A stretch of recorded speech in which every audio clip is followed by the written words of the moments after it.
संकल्प ଓ ଅଧ୍ୟବସାୟ ସାଙ୍ଗକୁ ଦୃଢ଼ ଇଚ୍ଛା ଶକ୍ତି ଆଗରେ ସବୁକିଛି ହାର ମାନିଥାଏ। ଆଜି ତାର ଉଦାହରଣ ପାଲଟିଛନ୍ତି ସୁବର୍ଣ୍ଣପୁର ଜିଲ୍ଲା ଡୁଙ୍ଗୁରିପାଲି ବ୍ଲକ ବାଙ୍କିପାଲି ପଞ୍ଚାୟତ କନ୍ଦାଗାଡ଼ ଗ୍ରାମର ସଚିନ।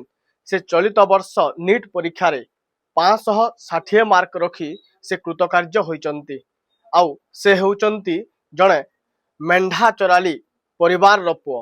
ସେ ଗରିବୀ ଅଭାବ ଅନଟନ ଭିତରେ ମଧ୍ୟ ତାଙ୍କୁ ପାଠକୁ ସେ ଗରିବୀକୁ ଦୂର କରିବା ପାଇଁ ସେ ଆଗକୁ ଡାକ୍ତର ହେବାର ସ୍ୱପ୍ନ ଦେଖିଛନ୍ତି।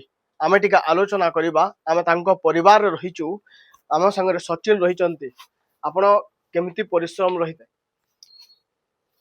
ଫାଷ୍ଟ ଆମେ ଡକ୍ଟର ଯେତେବେଳେ ଡ୍ରିମ୍ ଦେଖିଥିଲି ସେଥିରେ ମୋଟିଭଟା ହେଉଥିଲା କି ଗାଁର ଅଞ୍ଚଳରେ ଯେତେ ବି ଅଛନ୍ ସବୁ ଗାଁର ହଉ କି ଆଖପାଖ ଅଞ୍ଚଳରେ ଯେତେ ବି ମନେକି ଆସିବେ ସେ ତ ଭଲ ସେ ଟ୍ରିଟମେଣ୍ଟଟା ତାହାକୁ ମିଳିବ ବୋଲି। ଆଉ ସେଥିର୍ଲାଗି ମୁଁ ଏଇଟା ମେହନତ କରିଥିଲି। ଆଉ ଏହା ଯେନ୍ଟା ବି ସ୍କୋର କରିଛେ ସବୁଥିରୁ ବଡ଼ ସଫଳତା ଯେନ୍ଟା ମିଳିଛି ମୋତେ, ତାପରେ ମୋର ମା ବାପା ଗାଁର ସମସ୍ତଙ୍କୁ, ତାପରେ ଗୁରୁଜନ ମାନଙ୍କୁ ବି ପୁରା ବହୁତ ସେମାନେ ବି ତ ପୁରା ବହୁତ ଖୁସି ଅଛନ୍ ଯେନ୍ଟାକି ମୁଇଁ ସ୍କୋର କରିଛେ। ଇହାଦେ ଛୁଆବେଲେ ମୁଇଁ ଯାହା ବି ପଢ଼ୁଥିଲି ତ ସେଥିରେ ବି ଟିଚର ମାନଙ୍କର ବହୁତ ସହଯୋଗ ଥିଲା, ବହୁତ ସାହାଯ୍ୟ ବି କରିଛନ୍, ଇହାଦେ ବି କରସନ୍। 14ରୁ 16 ଘଣ୍ଟା ପଢ଼ୁଥିଲି। ଆଉ ଯେ ମୁଇଁ ତ ମୋବାଇଲରେ ପଢ଼ୁଥିଲି ଅନଲାଇନ୍ କୋଚିଂ ଜରିଆରେ, ଫିଜିକ୍ସ ବାଲାର ଅନଲାଇନ୍ରେ ସେ ପଢ଼ୁଥିଲି। ବାପା ମେଢ଼ି ଚରାସନ୍ ଆଉ ଚାଷୀ ବି ଅଛନ୍ ଭାଇ କମ୍ ସେଥିରେ, ତ ଦାଦା ବି ସେଥିରେ ବହୁତ ସାହାଯ୍ୟ କରସି ମେଢ଼ି ଚରାବାର୍ଥି ଚାଷରେ ବି। ଆଉ ମା ବି ସବୁବେଲେ ବହୁତ ସପୋର୍ଟରେ ସକାଳେ ଯେତେବେଳେ ଉଠ୍ସି ବି ଉଠାବାରେ ବି ହେଲ୍ପ କରସନ୍। ତାପରେ ଆଉ ବି ବହୁତ ବାପାର ଯଦି ଦେହ ଖରାପ ଥାଏ କି ଅସୁସ୍ଥ ଥିଲେ ମୁଁ ବି ଦିନେ ଦିନେ ସାହାଯ୍ୟ କରେ। ଦିନେ ଦିନେ ମେଣ୍ଢା ଚରେଇକି ବି ଚାଷବାସ ଟିକେ ଦେଖିଥାଏ। ହଁ, ଯାହା ସଚିନ କହୁଥିଲେ ତାଙ୍କର ଯେନ୍ ପରିଶ୍ରମ ରହିଥିଲା, ଆମ ସାଙ୍ଗେ ତାଙ୍କର ମା ମଧ୍ୟ ଅଛନ୍ତି। କିଛି ସମୟ ପୂର୍ବରୁ ତାଙ୍କ ମା ମଧ୍ୟ ଅନେକ ସାହାଯ୍ୟ କରିଥିଲେ। ଆପଣଙ୍କ ପୁଅ ଆଜି ସଫଳତା ପାଇଛି, କେତେ ଖୁସି ଏବେ? आज से नीट एग्जाम रे आज्ञा पास होइछे सेतिलागि मुई बहुत खुशी। आउ कोचिंग तो आज्ञा नहीं करी, आउ ऑनलाइन रे से मोबाइल रे पाठ पढ़ी के आज नीट रे पास करिछि। आउ सेथिन भगवान कर भला आशीर्वाद अछि, तांकर गुरुंकर भला आशीर्वाद अछि, आउ फैमिली कर सपोर्ट भला अछि। ହଁ, ଆମ ସାଙ୍ଗରେ ସଚିନଙ୍କ ବାପା ଅଛନ୍ତି। ପଚାରିବା, ସେ ଜଣେ ଦିବ୍ୟାଙ୍ଗ ମଧ୍ୟ ହୋଇ ସେ ପରିବାରକୁ ଚଲାଉଛନ୍ତି।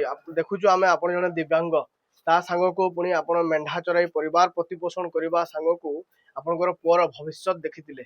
କେମିତି ଆପଣଙ୍କର ପରିବାର ଚଲାଉଛନ୍ତି? ପୁଅର ଆଜି ସଫଳତାରେ କେମିତି ଖୁସି?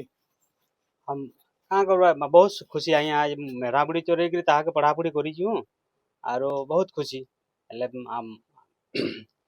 हेले इनु आड़े केंद्र पढ़ाबार लगी ताहु हम चाहूछु जे पैसा कोड हमर पाखे नहीं हेले तिली केन सरकार तरफ टिके साहाय्य फाइजे टिके मिलले भल हेता भाबिछु। काँ कोचिंग हम तो आया हमर हाथ पैसा नहीं, कोचिंग नहीं करे हमें नेट रे पढ़ी कि पास करिछि। बहुत खुशी होछ आर पैसा हमर हाथ नहीं ता कोचिंग नहीं दे। हाँ, आज गरीब परिवार तो सेवा करबा से हम तो गरीब लोग आरो हाँ मोर भी हैंडिकैप लोग भी आरो ता पढ़ाबार लगी चरा बुला करी मेढ़ी करिछि। हम सब खुशी होछन आया देखि करी हमको बेले हेतिरे हमर बाबू गला पढ़ला पाला बोली करी सब हम खुशी होछन। हाँ, बहुत परिश्रम आया, परिश्रम बहुत तो करिछि हड़ा कहि केन बामा परिश्रम तो दिन रात लागी करी कराही केन पाए आया सरकार तरफ जे गुटे साहाय्य टिके मिलता वाला भले ता बोली भाबिछु। लक्ष लक्ष टका लागबा केन पाए आया हेले टिके सरकार साहाय्य टिके मिलला भले ता बोलुछु। ହଁ, ଯାହା ତାଙ୍କର ବାପା କହୁଥିଲେ, ଯେହେତୁ ଆଗାମୀ ଦିନେ ତାଙ୍କର ପାଠ ପଢ଼ାରେ ଲକ୍ଷ ଲକ୍ଷ ଟଙ୍କା ଖର୍ଚ୍ଚ ହେବ, ସେଥିପାଇଁ ସେ ସରକାରୀ ସାହାଯ୍ୟ ସହଯୋଗ ପାଇଁ ମଧ୍ୟ ସେ କହିଛନ୍ତି, ଦାବି କରିଛନ୍ତି। ଆଜ୍ଞା, ଆପଣ ଜଣେ ଗ୍ରାମବାସୀ, ଆପଣଙ୍କ ଗାଁର ସଚିନ ବେହେରା ସେ ଆଜି ମେଡିକାଲ ପାଠ ପଢ଼ିବେ, କୃତକାର୍ଯ୍ୟ ହେଇସାରିଛନ୍, କେମିତି ଖୁସି ଆପଣ ମାନେ ଗାଁ ଲୋକ? ଗାଁ ଲୋକ ବହୁତ ଖୁସି କାଣା ଆମର ଗାଁ ଛୁଆଟେ ନିଟ୍ ଇଟା କରୁଛେ ପରୀକ୍ଷା ଦେଇକିରି ପାସ୍ କରିଛନ୍। ମାନେ ଗାଁ ଲାଗି ବହୁତ ବହୁତ ଭଲ ହେ କାରଣ ଗରିବ ଦୁଃଖୀକେ ସେବା କରିବେ ବୋଲିକି ଆମର ଆଶା।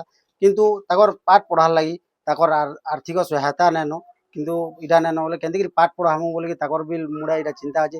ସରକାରରୁ କେନ୍ତିକିରି ଇଟା ଆର୍ଥିକ ସହାୟତା ମିଲବା ସେଥିର୍ଲାଗି ଆପଣଙ୍କର ଜରିଆରୁ ମୁଇଁ ଟିକେ ଅନୁରୋଧ କରୁଛେ କେନ୍ତିକିରି ଭଲ ପ୍ରସାର ପ୍ରସାରଣ କଲେ କେନ୍ତିକିରି ସେମାନେ ପାଠ ପଢ଼ି ପାରବେ ସେଥିର୍ଲାଗି ଆପଣଙ୍କୁ ଧନ୍ୟବାଦ। ହଁ, ଯାହା ଆମେ ଆଲୋଚନା କରୁଥିଲୁ ପରିବାରଙ୍କ ସହିତ, ତାଙ୍କର ମଧ୍ୟ ଏ ସଫଳତାର ଯାତ୍ରା। ସେ ଦୀର୍ଘ 16 ଘଣ୍ଟା ପରିଶ୍ରମ କରୁଥିଲେ। ଆଉ ତାଙ୍କର ଏ ଗରିବୀ ପରିବାର, ଜଣେ ମେଣ୍ଢା ଚରାଲିଙ୍କ ପରିବାରରୁ ଆଜି ଏ ସଫଳତା ପାଇଁ ଆଜି ଗାଁରେ ଅଞ୍ଚଳରେ ଗୋଟେ ଖୁସିର ମାହୋଲ ଦେଖାଯାଇଛି।